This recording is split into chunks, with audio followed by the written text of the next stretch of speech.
So it's been a little while to be living on any one specific smartphone. In fact, with the speed at which these phones are launched, it's pretty much as much time as you can spend. I got this thing going on where I'll take my main SIM card, my main phone number, the phone number that everybody has, and I will put that SIM card into a device and use it exclusively as my daily driver, whether you like that terminology or not, for that entire period. And in this case, with the iPhone XS Max, it has been maybe even a little longer than usual. And I kind of felt the need to do that because switching over to iOS is a one-time deal. It's like once a year. So many devices to choose from in the Android space, and they're getting launched at various intervals. But in the iPhone world, you get new iOS devices once per year. So I put a little extra time on it to make sure that I really absorbed it as much as possible. So this is the XS Max in front of me. I thought might as well go for the bigger one since it's newer, I guess,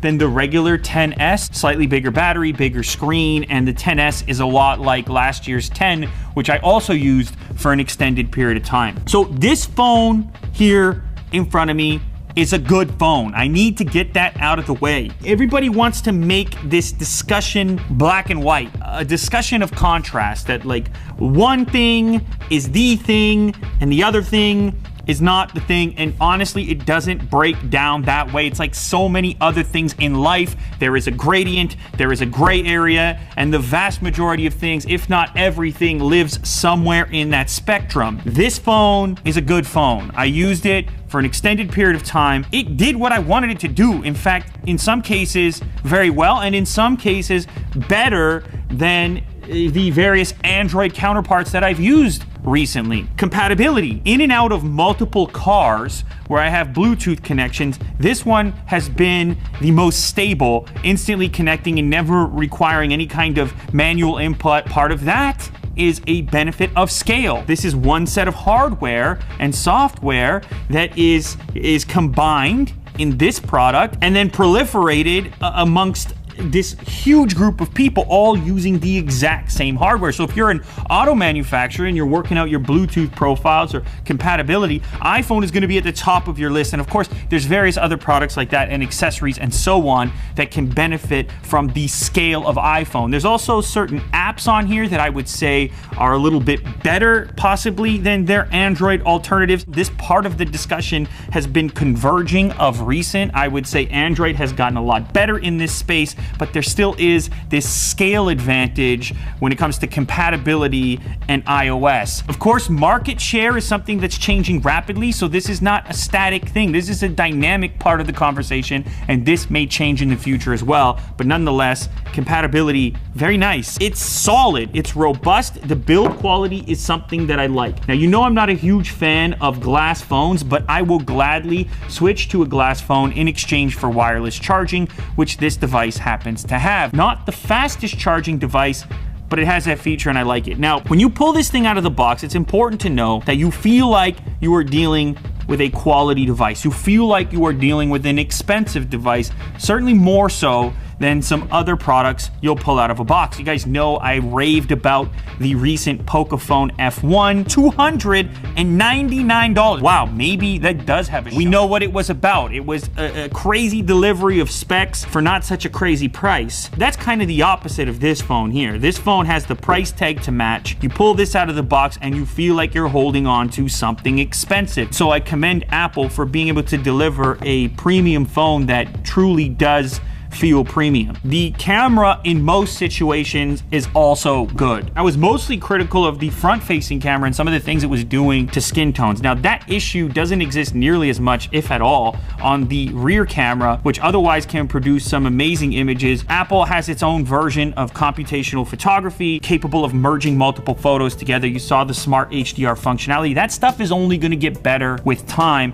as the sample size increases and so on. And of course, Apple can go in there and make updates to things like BeautyGate. If people don't like the effect that it's having on their skin tones, that can be tweaked. I think a lot of people are going to go ahead and compare this camera to the upcoming Pixel device, the Pixel 3, Pixel 3 XL. Totally different implementation here. Of course, as you know, we have the multi-lens scenario. A lot of where we're living right now is somewhere in the nuance, the gray thing that I was talking about before. I don't really think your life is going to be impacted all that much by using this smartphone camera versus the Pixel 3 XL. For most people, in most circumstances, either of those two phones is going to suffice in delivering the type of results that you happen to be looking for. It's going to be a matter of taste. Yes, that's right, it's taste. A lot of it has to do with what you're comfortable with, or what you have pre-existing knowledge of, or what your family members happen to use. Like, all these pieces actually add up to your eventual decision on which smartphone is best for you. And it is important to remember, it is a question of best for you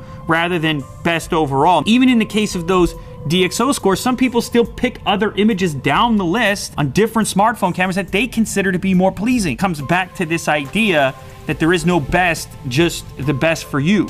Now, we can talk a little bit about the notch here. It's notch city right now. Like, my whole Twitter is essentially talking about notches. It's amazing. Apple, they come out with it and then boom, it's across the board. I knew when I saw it on the original iPhone 10, it was gonna be an earthquake, a notch quake. So all of a sudden you have all these phones coming out with notches, and I probably looked at a dozen phones with notches since the iPhone 10. If I can disable the notch, I'll disable it.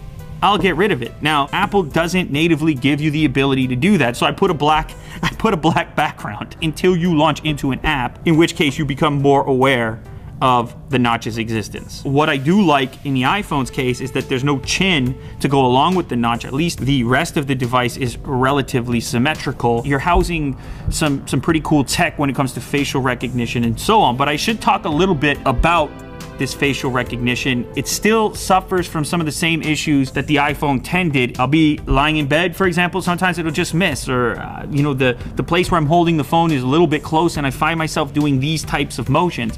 Is it the end of the world? No, absolutely not. Does it require me to condemn the entire device? No, absolutely not. But it is something that you should know about. With the lack of a fingerprint scanner on this phone, there are those circumstances in which you find yourself either doing that or typing in the passcode. It's not every time. It's not every person's face. Some people wear hats. Sometimes I wear glasses. It's not all the time, but it is sometimes, and so it's worth knowing about. I would still prefer if this phone, and I said this about the previous version, had some alternative authentication system like a fingerprint scanner in the back. They'll never get rid of the Apple logo, but how cool would an Apple logo fingerprint scanner be in conjunction with Face Unlock? So you have both. Whichever picks up first, that's the one you go with. The display on here is nice, OLED. It's a must at this price point, as you know. This one has it. I do also enjoy having access to a dedicated switch for dealing with audio issues, silencing the phone and so on. Something I don't like is that we still have this effect here. This is not my favorite effect. Yes, there are times where I use the device on a flat surface, and I'm just not a huge fan of this breakdown right here where, you know, not a deal breaker. Once again, not a deal breaker. There's been a lot of talk about the asymmetry on the bottom of the device. I rarely would even look at the bottom of the device here. What's more interesting to me is the reason for it. Apple is no longer working with Qualcomm at all. In fact, Apple and Qualcomm not so friendly right now. There's various lawsuits, disputes going on between the two brands. You know, Qualcomm, they're giants out here when it comes to chipsets, networking components, and so on. Because of the dispute, Apple chose to go with Intel. You can see there's an extra antenna band here to support the latest wireless protocol. And this is the first time that Apple has gone all Intel on their device. Some people with the previous gen iPhone ended up with Qualcomm, some ended up with Intel. It appears to me, looking at this from a distance now and seeing this transition, it might not be the greatest thing for customers. How much of the Wi-Fi issues that have been reported may be hardware related to an internal design that Intel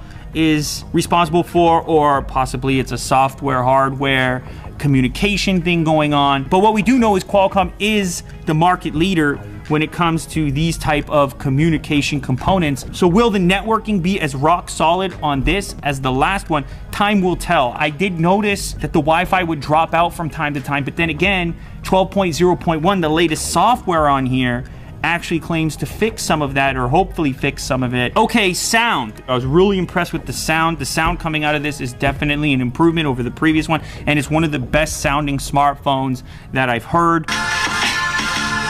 As of right now, this is one of the best sounding smartphones out of the speaker unit that's out there in the marketplace. It's a bit unfortunate to me that they didn't move to USB Type-C. I get it, there's a lot of peripherals out there that utilize the Lightning port, but honestly, for me, I have so many accessories on Type-C. It would have been nice to just see native Type-C in there, fast charging in the box. I just want to talk a little bit about notifications in general. Not a huge fan of the way that iOS deals with notifications comparative to Android. I just find the individual cards and even the way that notifications are stacked within iOS are not quite as streamlined. This is a preference thing. I feel the need to reiterate, this is a preference thing. That said, iOS has made a number of improvements regarding nested notifications, so at least now they're stacked on top of each other. If you are a heavy user and you get a lot of notifications, that was a huge issue in the past. Apple has addressed that, but to me, it's still a step behind what's happening on Android.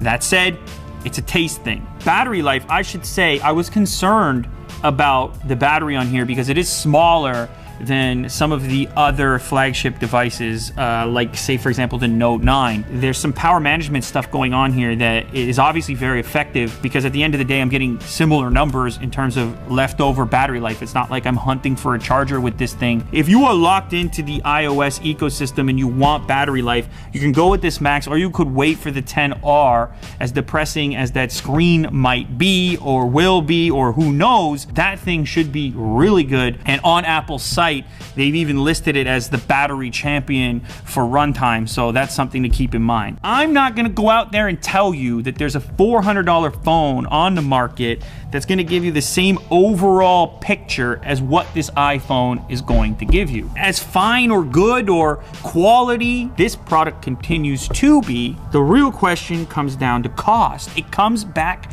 to cost again, because ultimately that's my job here, is to evaluate these things from a cost performance perspective. You're going to be determining what works best for you in comparison to what you want to invest. It's the best I can do. It's the best thing to talk about. For me, speaking and thinking as responsibly as I possibly can to the average one of you, to the person out there who's a customer, who's looking at smartphones, who's considering buying a new one, I'm gonna have to say this phone is great, but I still don't think you should buy it at this cost. This one in front of me is $1,100 USD, and in certain markets it's even more than that when adjusted. In some places like India, for example, the thing is almost $2,000 equivalent. The iPhone XS Max is a great phone. The iPhone XS is a great phone. They have problems. Every phone has problems. But for those of you in the audience looking for advice, concerned with cost to performance ratio, I do not think the XS Max is worth $1,100 or whatever price it is in your local market, not compared to what else is out there. If you got money falling out of your pockets, if you got boatloads of cash, go ahead, disregard everything I said and just be like, I don't care, I can have 10 of those. But I can't be that useful to you anyways. That wraps up this video. As you know, I'm doing this switch thing. I gotta switch to another phone. I gotta bring the heat. So let me know down in the comment section, which phone am I switching to next? I will be switching and I won't be holding back. Stop it. I'm bringing fire to all of them. I'm looking to give you value wherever I can. I'm gonna keep doing it. All right, comment section, what am I switching to?